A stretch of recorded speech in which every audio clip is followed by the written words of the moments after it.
আলহামদুলিল্লাহ রাব্বিল আলামিন ওয়াসসালাতু ওয়াসসালামু আলা আশরাফিল আমবিয়া ওয়াল মুরসালিন নবিয়িনা মুহাম্মদ ওয়া আলিহি ওয়া আসহাবিহি আজমাইন আম্মা বাদ। সম্মানিত ভাই বন্ধুগণ, আল্লাহ সুবহানাহু ওয়া তাআলা বলেছেন, ফামান যুহজিহা আনিন নার। দুনিয়াতে যত সফলতা অর্জন করুক না কেন মানুষ, এটা চূড়ান্ত সফলতা নয়, সাময়িক সফলতা। কিয়ামতের দিন যে ব্যক্তিকে জাহান্নাম থেকে দূরে সরিয়ে দেওয়া হবে, ওয়া উদখিলাল জান্নাহ, আর জান্নাতে প্রবেশ করায় দেওয়া হবে, বলা হবে যাও তোমার জান্নাতে এন্ট্রেন্সের প্রবেশের অনুমতি দেওয়া হলো, ফাকাদ ফাস, এই ব্যক্তি সবচেয়ে সফল হয়ে গেল। এই হলো সফলতা। এই সফলতার পরে আর কোনো ব্যর্থতার গ্লানি, ব্যর্থতার কোনো আশঙ্কা তাকে তাড়া করবে না। যে ব্যক্তি একবার প্রবেশ করবে জান্নাতে, আর সেখান থেকে সেই নেয়ামত তার কাছ থেকে কখনো ছিনিয়ে নেওয়া হবে না। আল্লাহ তাআলা আমাদের সবাইকে জান্নাতের অধিবাসী হওয়ার তৌফিক দান করুন। যারা অমুসলিম, জাহান্নাম তো তাদেরই জন্য, কিন্তু মুসলমানদের মধ্যেও এরকম বহু হতভাগা, বহু কপাল পড়া মানুষ আছেন যারা তাদের কৃতকর্মের কারণে জান্নাতে যাওয়ার সৌভাগ্য থেকে বঞ্চিত হবেন, তারাও জাহান্নামে যাবেন। রাসূল আকরাম সাল্লাল্লাহু আলাইহি ওয়াসাল্লামের বিভিন্ন হাদিস থেকে সেরকম 17টি শ্রেণীর কথা আজ আমরা উল্লেখ করব। যেই 17 শ্রেণীর লোক এরা জান্নাতে ঢুকে চূড়ান্ত সফলতা এবং সার্থকতা অর্জন করবার সৌভাগ্য থেকে বঞ্চিত হবে, বরং এরা জাহান্নামে যাবে। এরপরে তাদের সেখানে শাস্তি হওয়ার পরে কোনো কালে আল্লাহ সুবহানাহু ওয়া তাআলার দয়া হলে তখন তারা জান্নাতে আসবে। তাহলে মুসলিম হয়েও যে সমস্ত লোকেরা জান্নাতে যাওয়ার সৌভাগ্য অর্জন করবে না, এই সৌভাগ্য থেকে বঞ্চিত হবে, সেই হতভাগা লোকদের ভিতরে 1 নম্বর হলেন অবৈধভাবে হারাম পথে উপার্জন করে যে ব্যক্তি দেহ গঠন করেছে, ওই দেহ জান্নাতে প্রবেশ করবে না। ওই দেহের জন্য জান্নাত হারাম, নো এন্ট্রি। সে যতই ভালো কাজ করুক না কেন, তার দেহ যদি হারাম খাদ্য দিয়ে তৈরি হয়, তাহলে সেই দেহ জান্নাতে প্রবেশ করবে না। এ বিষয়ে নবী আলাইহিস সালামের বহু হাদিস রয়েছে। নাম্বার 2, আত্মীয়তার সম্পর্ক ছিন্নকারী ব্যক্তি, যেই কোনো অজুহাতেই হোক না কেন, নিজের ভাইয়ের সাথে, নিজের বোনের সাথে, মায়ের সাথে, বাবার সাথে, ফুফুর সাথে, চাচার সাথে, মামুর সাথে, খালার সাথে, চাচাতো ভাই বোনের সাথে, ফুফুর সাথে সংশ্লিষ্ট যারা আছে তাদের সাথে, এক কথায় রক্ত সম্পর্কীয় যত আত্মীয় আছে তাদের সাথে, এবং কি শ্বশুরবাড়ির লোকজন আছে, কোনো যুক্তিসঙ্গত কারণ ছাড়া তাদের সাথে আপনি সম্পর্ক ছিন্ন করলেন। আত্মীয়র সাথে সম্পর্ক যে ব্যক্তি ছিন্ন করে, এই ব্যক্তির জন্য জান্নাতে প্রবেশের সুযোগ নাই। নবী আলাইহিস সালাম বলেছেন, লা ইয়াদখুলুল জান্নাতা কাতি'। যে ব্যক্তি আত্মীয়তার সম্পর্ককে ছিন্ন করে ফেলে, কোনো সম্পর্ক রাখে না, কথাবার্তা বন্ধ করে দেয়, উঠা বসা বন্ধ করে দেয়, এই ব্যক্তি জান্নাতে প্রবেশ করবে না। আপনার জান্নাতে যাওয়ার স্বার্থেই আপনাকে রক্ত সম্পর্ক আত্মীয়দের সাথে কি করতে হবে? সম্পর্কটাকে রক্ষা করে রাখতে হবে। তৃতীয়ত, মুসলিম হয়েও যে ব্যক্তি জান্নাতে প্রবেশ করতে পারবে না ভাই, তিনি হলেন ওই ব্যক্তি যে তার প্রতিবেশীকে কষ্ট দেয়। পাশের জমিনওয়ালার আইল ঠেলাঠেলি করে, পাশের বাড়ির লোকের ছাদের উপরে ময়লা ফেলে, জোরে সাউন্ড দিয়ে গান শুনে পাশের প্রতিবেশীর কষ্ট হয়। এক কথায় প্রতিবেশীকে যারা কষ্ট দেয়, এই লোকগুলো জান্নাতে যাবে না। এ বিষয়ে সহিহ মুসলিমের ভিতরে সুস্পষ্ট হাদিস রয়েছে, যে হাদিসের আলোকে জানা যাচ্ছে যে ব্যক্তি তার প্রতিবেশীকে কষ্ট দেয়, সে জান্নাতে প্রবেশ করতে পারবে না। অতএব আমার আশেপাশে যারা বসবাস করবে, প্রতিবেশী যারা থাকবেন, তাদের সাথে সম্পর্ক ভালো রাখার চেষ্টা করতে হবে। সম্পর্ক ভালো রাখতে পারেন আর না পারেন, অন্তত আপনার কোনো আচরণ দ্বারায়, আপনার কোনো কাজ দ্বারা যেন তাদের কোনো কষ্ট না হয়। নাম্বার 4, মা বাবার অবাধ্য সন্তান। যেই সন্তান তার মা বাবার ন্যায্য নির্দেশকে অমান্য করে, লঙ্ঘন করে, পাত্তা দেয় না, মানে না, এই সন্তানের জন্য জান্নাত নিষেধ। সে যত নেকামল করুক, সে যত ভালো কাজ করুক, যত নামাজ কালাম পড়ুক, কপালে দাগ ফেলায় দেখ, কোনো ফায়দা নাই, তার জান্নাতে যাওয়ার সুযোগ নাই যদি সে কি করে? মা বাবার নির্দেশকে লঙ্ঘন করে। আল্লাহ এবং তার রাসূলের নির্দেশের পরেই আল্লাহর জমিনে যদি কারণ নির্দেশ মানা জরুরি হয়, বাধ্যতামূলক হয়, তিনি হলেন কে? মা এবং বাবা। যদি তারা আল্লাহর নির্দেশের বাইরে কিছু করতে বলে, অন্যায় করতে বলে, তাহলে সেটা মানা যাবে না। অযৌক্তিক কিছু করতে বললো সেটা মানা যাবে না, কিন্তু যুক্তিসঙ্গত যত নির্দেশ করবে সেটা আপনাকে মানতে হবে। আর যদি সেটা মানা আপনার জন্য অসম্ভব হয়, আপনার সাধ্যের বাইরে কোনো কিছু নির্দেশ করে, তাহলে তো আর আপনার কিছু করার নাই। তবে কোনো অবস্থাতে ব্যবহার খারাপ করা যাবে না। মা বাবার সাথে যারা সম্পর্ক নষ্ট করে তারা জান্নাতে যেতে পারে না। মুস্তাদরাক হাকিমের বিষয়ে হাদিস রয়েছে। নাম্বার 5, মুসলমান হয়েও যারা জান্নাতে যেতে পারবে না তাদের ভিতরে 5 নম্বর ব্যক্তি হলো ভাই অশ্লীল ভাষায় কথা বলে, যে গালিগালাজ করে, যে কথায় কথায় আজে বাজে মন্তব্য করে এবং উগ্র মেজাজি, মানুষকে সবসময় দমায় রাখার চেষ্টা করে, দাবায় রাখার চেষ্টা করে, কখনো মানুষকে পাত্তা দেয় না, সাইড দেয় না, সবসময় সেই উপরে থাকার চেষ্টা করে, গোয়ার কিসিমের লোক যেটাকে বলা হয়। স্পষ্টভাবে হাদিসের ভিতরে এসছে যে এই শ্রেণীর লোক কি করবে না, জান্নাতে যাবে না। সুনান আবু দাউদ এবং অন্যান্য হাদিসের কিতাবে হাদিস রয়েছে। মুসলমান হয়েও যারা জান্নাতে যাবে না সেই লোকদের মধ্য থেকে 6 নম্বর হলেন সেই সমস্ত শাসকেরা, সেই সমস্ত নেতারা যারা তাদের প্রজাদেরকে, যারা তাদের অধীনস্থ লোকদেরকে ধোঁকা দেয়। আজ দুনিয়ার কয়জন শাসক এর থেকে বাঁচতে পারবে সেটা আল্লাহই ভালো জানেন। বলেন একটা, করেন আরেকটা, নির্বাচনের আগে ওয়াদা করেন একটা, ধোঁকা দেন, পরে আর সেটা পালন করেন না। তো সে সমস্ত শাসকেরা যারা তাদের প্রজাদেরকে, অধীনস্থদেরকে ধোঁকা দেয় তারাও জান্নাতে প্রবেশ করতে পারবে না। এই বিষয়ে সহিহ বুখারীতে হাদিস রয়েছে। 7 নম্বর, মুসলমান হয়েও যে ব্যক্তি জান্নাতে যাবে না সে হলো অন্যের সম্পদ যে আত্মসাৎ করে। প্রথম শ্রেণীটা ছিল যে হারাম মাল ভক্ষণকারী, সেটা আল্লাহর হক নষ্ট করে হতে পারে। আর এই 7 নম্বর পয়েন্টটা হলো যে কোনো মানুষের হক আপনি নষ্ট করে টাকা কামাই করলেন, যেভাবেই হোক, সেটা ধোঁকা দিয়ে হোক, প্রতারণা করা হোক, হাওলাত নিয়ে আটকায় দিয়ে হোক, চান্সে চুরি করে হোক, অথবা চিটারি করে হোক, যেই কোনোভাবে অন্যের সম্পদ যদি আত্মসাৎ করেন গায়ের জোরে বা বুদ্ধির জোরে আর করে সেটা আপনি দখল করে ফেলেন, তো মনে রাখবেন এই ব্যক্তির জন্য জান্নাতে যাওয়ার কোনো সুযোগ নাই। নাম্বার 8, উপকার করেও যে ব্যক্তি খোঁটা দেয়, কাউকে উপকার করছে, করে কি করে, খোঁটা দেয়, এই ব্যক্তি জান্নাতে যাবে না।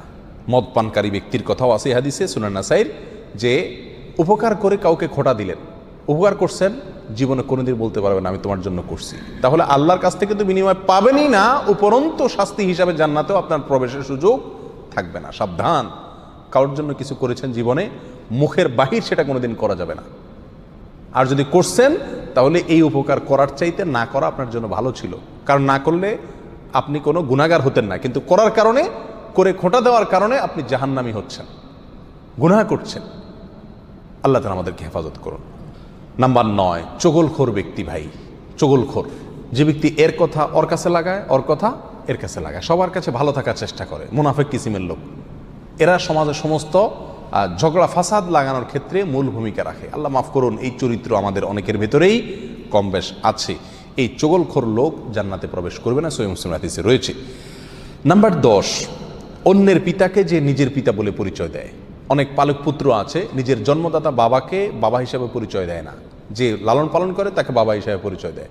তো অন্যের পিতাকে যদি নিজের পিতা হিসাবে পরিচয় দেয় এই ব্যক্তিও জান্নাতে প্রবেশ করবে না, এবং সহিহ বুখারীতে হাদিস রয়েছে, যদিও সে কি হয়, মুসলমান হয়। নাম্বার 11, অহংকারকারী, গর্বকারী যে ব্যক্তি খুব অহংকার করে, দাম্ভিকতা দেখায়, অহমিকা দেখায়, প্রদর্শন করে, অথবা মনে মনে নিজেকে খুব বড় মনে করে, এই কপাল পড়া যত ভালো মানুষই হোক সে মুসলমান হয়েও কি করতে পারবে না, জান্নাতে যেতে পারবে না। নবী আলাইহিস সালাম বলেছেন, লা ইয়াদখুলুল জান্নাতা মান কানা ফি কলবিহি মিসকালু যাররাতিন মিন কিবর, যার অন্তরে বিন্দু পরিমাণে, সরিষার দানা পরিমাণে বা অনুপরিমাণে অহংকার আছে, এই ব্যক্তি জান্নাতে প্রবেশ করবে না। বিনয়ী মানুষেরা জান্নাতে যাবে, বিনয়ী যারা নিজেকে ছোট মনে করে, সবসময় অন্যকে বড় মনে করে, নিজের দোষের কথা আগে দেখে, নরম থাকে, অহংকার করে না, এই লোকগুলো জান্নাতি। আর যারা অহংকার করে এই লোকগুলো জাহান্নামী। আল্লাহ তাআলা আমাদেরকে হেফাজত রাখুন। 12 নম্বর, যে ব্যক্তি মুসলিম হয়েও জান্নাতে যাবে না, জান্নাতে যাওয়ার সুযোগ থেকে বঞ্চিত হবে, সে ব্যক্তি হলো ওই ব্যক্তি যে ব্যক্তি রাসূলুল্লাহ সাল্লাল্লাহু আলাইহি সাল্লামের নাফরমান। রাসূলুল্লাহ সাল্লাল্লাহু আলাইহি সাল্লামের নির্দেশ জানার পরেও সেটাকে কি করে না, কেয়ার করে না। বাপদাদার নির্দেশকে অগ্রাধিকার দেয়, 14 গোষ্ঠী কী করে আসছে সেটাকে অগ্রাধিকার দেয়, পীর সাহেব কী বলছেন সেটাকে অগ্রাধিকার দেয়, যদি রাসূল সাল্লাল্লাহু আলাইহি সাল্লামের কথার বিপরীত হয়, এরকম যদি হয় তাহলে সেই ব্যক্তি জান্নাতে প্রবেশ করবে না। নবী আলাইহিস সালাম বলেছেন, কুল্লু উম্মতি ইয়াদখুলুনাল জান্নাতা ইল্লা মান আবা, আমার উম্মতের প্রত্যেক সদস্য সবাই জান্নাতে যাবে, শুধু যে অস্বীকার করলো সে জান্নাতে যেতে পারবে না।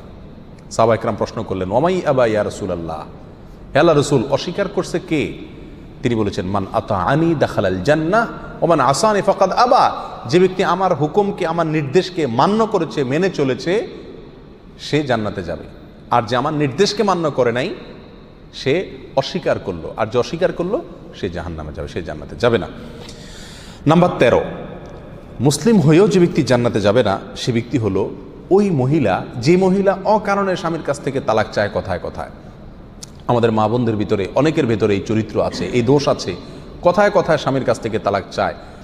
এর আগে এক আলোচনায় বলেছিলাম, ইবলিস শয়তানের কাছে সবচেয়ে প্রিয় কাজ, যেই কাজে ইবলিস শয়তান সবচেয়ে বেশি খুশি হয়, সেটা হলো একটি দাম্পত্য জীবনে যখন বিচ্ছিন্নতা এসে যায়, স্বামী স্ত্রীর ভিতরে যখন বিচ্ছেদ ঘটে যায়, তখন শয়তান সবচেয়ে বেশি খুশি হয়।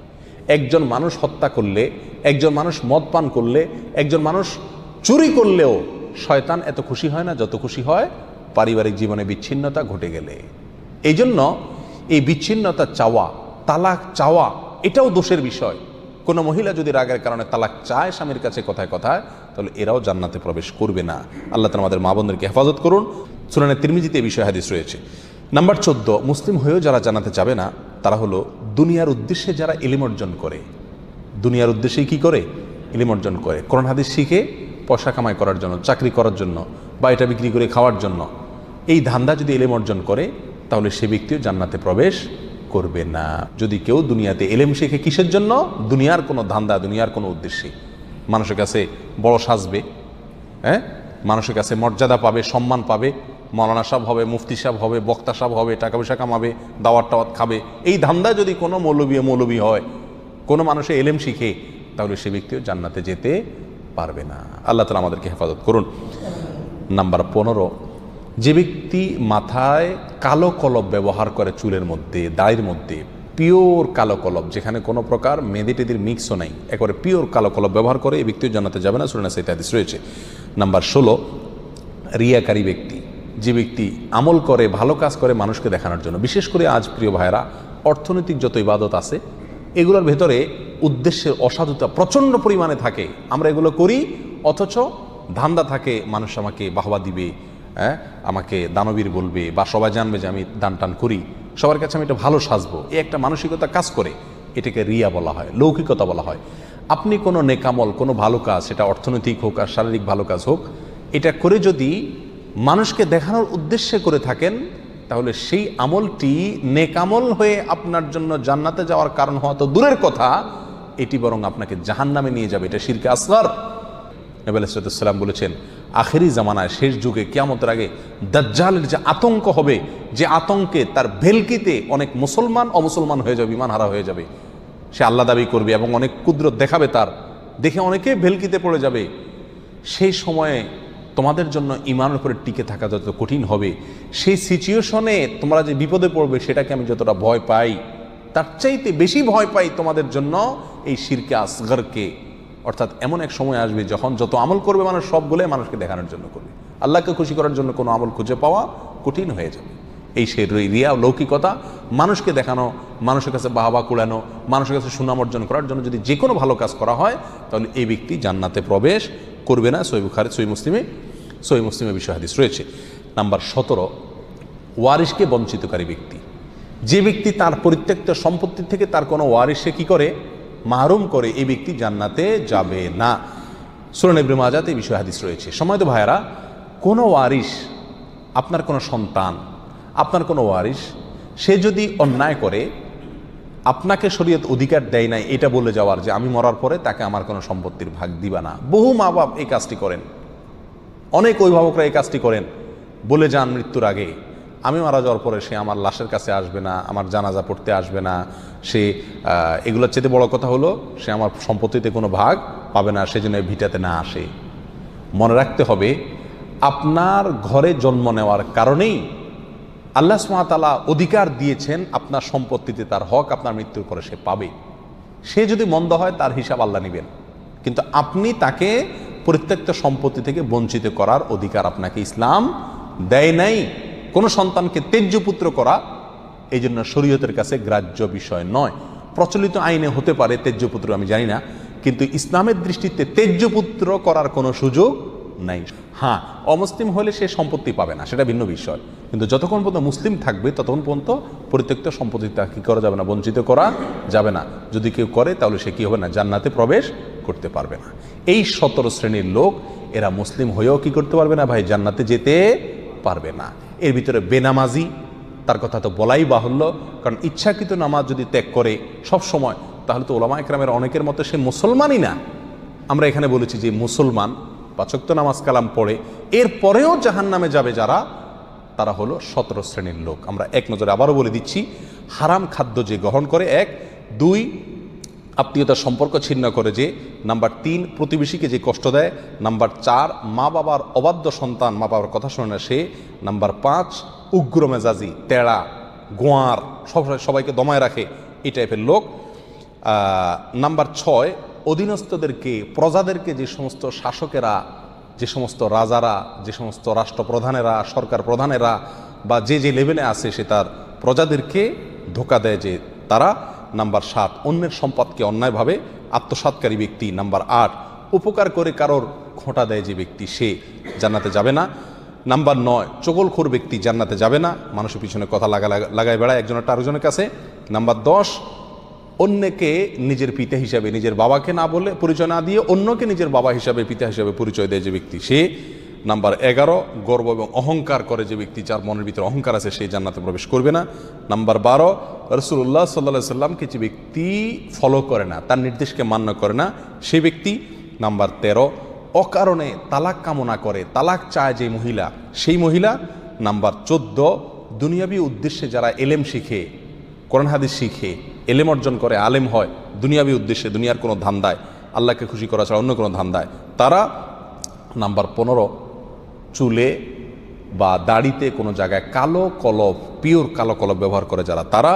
এবং নাম্বার 16 যে কোনো ভালো কাজ করে সেখানে মানুষকে দেখানো, এটা ফলাও করা, প্রচার করা, এই উদ্দেশ্য থাকে যাদের, তারা।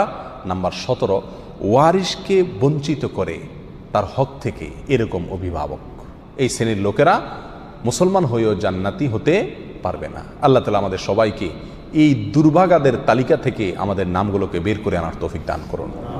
চেষ্টা করব এই 17 শ্রেণীর কোনোটিতে যাতে আমার নাম না থাকে, এটাকে টাঙায় রাখবো, ঝুলায় রাখবো লিস্টটাকে, এবং আমার ভেতরের কোনো পয়েন্ট আছে কিনা সেটা দেখে যাচাই করে সেখান থেকে নিজেকে বের করে আনবো ইনশাআল্লাহ। এরপরে আল্লাহ সুবহানাহু ওয়া তাআলার কাছে জান্নাত চাইতে পারবো, আশা করতে পারবো জোরালোভাবে। আল্লাহ সুবহানাহু ওয়া তাআলা আমাদের সবাইকে আখিরাতে কিয়ামতের দিন একেবারে ফার্স্ট চান্সে, প্রথম চান্সেই জান্নাত যেন আমরা লাভ করতে পারি, জাহান্নাম থেকে মুক্তি নসিব যেন হয়, সেই তৌফিক দান করুন। জাযাকুমুল্লাহ ওয়া আখিরু দাওয়ানা আলহামদুলিল্লাহি রাব্বিল আলামিন।